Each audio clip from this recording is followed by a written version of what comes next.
CBS Atlanta News presents Public Affairs on Peach. Hello and welcome to Public Affairs on Peach. I'm Brandon Rudat, co-host of Better Mornings Atlanta. This is the place where we're going to talk about the issues that are important to you and your community. This week we are tackling Atlanta's embattled public schools. Things that are at a critical stage right now because of infighting within the school board could lead to a loss of accreditation. The school system right now is on probation and the school board is racing to make two deadlines here. The first one is July 1st. If the board has not made sufficient progress by then, a new law allows Governor Nathan Deal to step in and remove board members. The second deadline is September 30th. That is when the school's accrediting agency, SACS, has threatened to yank the district's accreditation unless the board meets 6 requirements. Here's that rundown.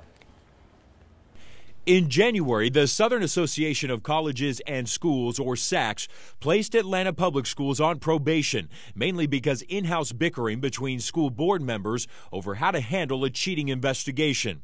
At stake is the ability of our children to receive a diploma that's accredited and accepted by universities and colleges, and also to be eligible for the scholarships that many of them deserve and earn. The agency gave the district 6 goals it needed to meet by the end of September in order to get off probation and keep its accreditation. So where does the board stand now? No substantive progress has been made by the school system at this point in addressing the required actions.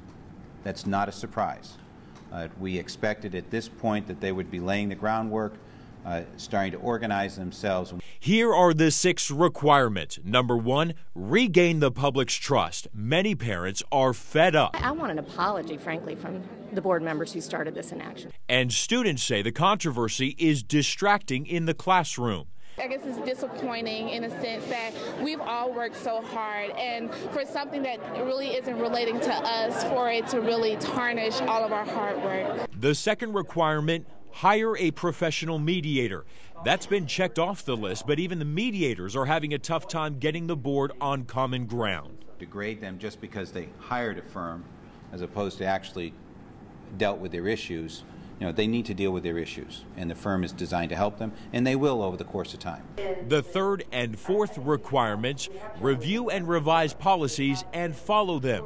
Number 5, hire a new superintendent to replace Dr. Beverly Hall, who retires in June. And the last requirement, settle the dispute over the school system's charter that governs the board. In each of the required actions, they have taken initial steps, and they are working weekly, as the public knows, on addressing those required actions. They are working weekly on the process to secure their next superintendent, as well as deal with other matters that are dividing the board with regard to their ability to govern. It may be too little too late. Some students say their parents are already considering pulling them out of the district. A lot of people are going to be transferring from APS to Fulton County, to CAB and whatnot. So not only will their accreditation go down, the whole entire reputation may just crumble down. These children will be hitting us in the head in 10 years, jacking us for our cars, waiting for us at the ATM machine because they didn't get a proper education. All right, we do want to let you know that we invited the chairman and members of the Atlanta Public School Board to come on the show and talk about the cheating scandal and the accreditation issue. They declined an on-camera interview, but they gave us a statement by the board's communication director. This is that statement. Until the board works out its own protocols for who speaks for the board and how what is said on the board's behalf is decided, it is suggested that board members decline these types of invitations for the time being. Well, just in the past week, there has already been a major shakeup on the school board. Chairman Katim Eel has agreed to step down from his powerful position. If or when that happens, he would continue a role as a board member. He told the school board this week that there are too many people from outside undermining his authority, and to continue as leader is just too much of a distraction. Absolutely unwilling to continue to serve as chair of this board so long as my leadership and the last time I checked this, we did a go-around of some of the concerns and issues that individual board members had with my leadership. It was more about the past and less about my ability to lead. I mean, here's what I'm faced with. I'm faced with a mayor who has said to me that he would not support a superintendent, that we, after we've used a national search firm, gathered public input, brought candidates back for people to consider, that he and others, and inside of that conversation of others, mentioned members of the business community would not support that person. I'm faced with a governor who has threatened to remove every last one of these board members because we don't have full accreditation. And the thing that's standing in the way of that is my continued leadership.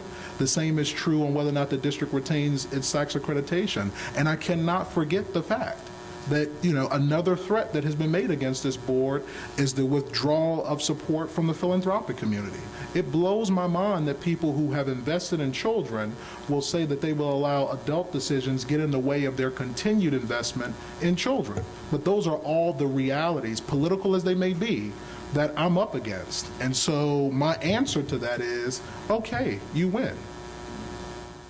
Mayor Kasim Reed has been very vocal about bringing change to the Atlanta public school system. He called on state lawmakers to give the governor power to hire and fire board members, and he pushed for that shakeup within the board. We spoke to the mayor about those issues, and this is what he had to say. I'm really happy for the 47,000 children who are in APS. I believe the likelihood of them moving off of probation was enhanced. I commend Katim El for his decision and the judgment that he showed. I'm hopeful that we'll move towards a board that really builds a consensus that isn't so divided. And I think the conversation today is what is going to be needed to pick a world-class superintendent and to deal with the SACS accreditation issues. I think what you're going to see now is the nonprofit and philanthropic community come back off of the sidelines.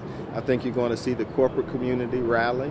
I'm very confident that the governor is prepared to support the APS board.